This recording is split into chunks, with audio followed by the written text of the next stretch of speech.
This is Len Haderchuk. Thank you for listening to our Financial Lens episode titled Medicare Open Enrollment. It's a period between October 15 and December 7 when you can change your Medicare coverage without underwriting, meaning you can apply for any plans that you're entitled to without showing proof of insurability. Let's look at the basics of Medicare before we get to the open enrollment period. Traditionally, Medicare consisted of Parts A and Part B.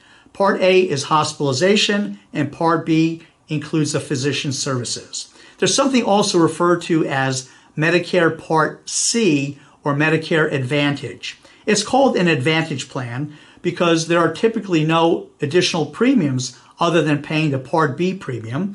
There's also advantage that there might be such things as eyeglass benefits included in the coverage, perhaps dental, maybe hearing aid benefit, and you also might have such things as gym membership. However, the downside to Medicare Advantage is you are limited to the network of doctors and the rules of the plan that you enroll in.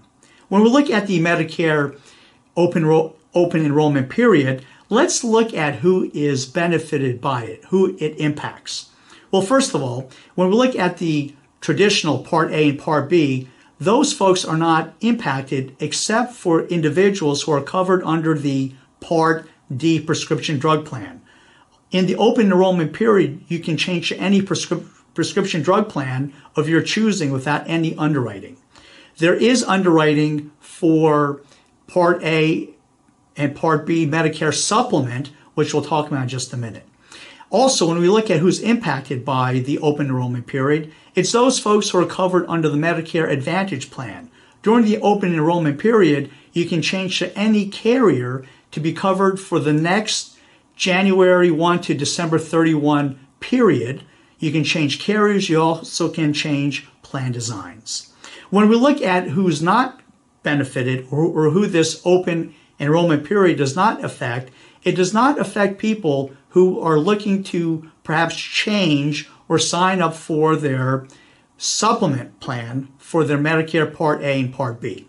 You may know that Medicare Part A and Part B has certain holes in the coverage, and there are plans that you can purchase to supplement what traditional Medicare does not offer. When you have the open enrollment period, the underwriting is not waived for these coverages. The only time you have unlimited choices in the coverages is 3 months prior to turning 65, the month you turn 65, and 3 months after you turn 65. Also, when you sign up for Medicare Part B because perhaps you were covered under an employer's plan and you have what we call creditable coverage, you have a 6-month period after signing up for Medicare Part B to select any Medicare supplement plan without underwriting.